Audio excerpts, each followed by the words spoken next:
बोलो गोदरी वारे घनश्याम की जय। मुंहिंजो नालो जेठो मयानी आहे। मुंहिंजो नालो जेठो मयानी आहे। मां पुणे मां कैब मां आहियां ऐं मंगल ॾींहुं हिते हरदास साहिब के मंदर में ईंदो आहियां। मूंखे ॾाढी ख़ुशी थी त दादी गीता मूंखे वठी ईंदी आहे जिते ऐं सत्संग ॿुधंदो आहियां, आखाणी ॿुधंदो आहियां, भॼन ॿुधंदो आहियां। ॾाढो मूंखे आनंद ईंदो आहे ऐं मूंखे मुंहिंजी बर्थडे मनायो अॻे साल, 2 साल 2 साल थिया आहिनि। मूंखे ॾाढो शांती मिलंदी आहे। मां हिते ईंदो आहियां। मां अकेलो आहियां घर में, त मूंखे यार मदद कंदी आहे जेकी मुंहिंजो पुटु कबीर, हुनजी मम्मी, सभु मूंखे मदद कंदा आहिनि।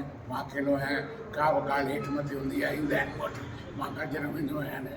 ऐं मुंहिंजो अॻे साल बर्थडे मनायोसीं, मूंखे ॾाढी ख़ुशी थी त मुंहिंजो नओं कुटुंब ई आहे। मुंहिंजो अॻे वाहे कुटुंब, मुंहिंजा ॿार जापान में रहंदा आहिनि ऐं हींअर भई मां रहंदो आहियां हिन मुंहिंजो हींअर नओं कुटुंब ई आहे। संगत सॼी सत्संग मंगल ॾे 3 दफ़ा मां वेंदो आहियां डालस ते। सूमर, ॿुधरु, जुमे ॾींहुं, मंगल ॾींहुं हिते ईंदो आहियां। ॿिया बि जेके हिते सत्संग हूंदो आहे उते मां वेंदो आहियां गीता सां गॾु ईंदो ऐं मूंखे ॾाढी शांती मिलंदी आहे, मन में शांती मिलंदी आहे ऐं बराबरि मूंखे आराम सां निंड ईंदी आहे। बोलो गोदरी वारे घनश्याम की ॾाढो जय। मूंखे कुटुंब लॻो आहे जिते भई जेकी मुंहिंजे हिसाब में भई मुंहिंजी उमिरि जे हिसाब सां मूंखे ॿियो कुटुंब मिलियो आहे जी। हिकिड़ो कुटुंब जो ॿियो कुटुंब मूंखे मिलियो आहे। बाबा जो परिवार भॻवानु ॾे वठि करे पियो, कुटुंब हिकिड़ो ॾिए थो, हिकिड़ो ॿिए ॾे पियो, जीअं मन जी शांति मिले। भॻवानु करे सभु कुझु हुजनि, मुंहिंजी आसीसा इहा ई हुजे ऐं मूंखे आसीसा करियो त मां सुठी मुंहिंजी जेकी सिहत आहे, हेल्थ सुठी हुजे।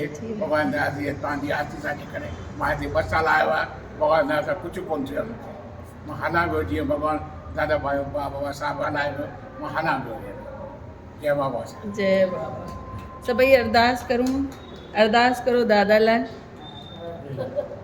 भाई उन्हनि जी सिहत सुठी हुजे, लंबी आयु हुजे, है न। बाबा हमेशह ठीकु रखे, तंदुरुस्त रखे, ख़ुशि रखे, ॿारनि खे बि सुमत ॾे, भई ॿार बि अञा सेवा करनि। बोलो बाबा हरदास राम साहिब की जय।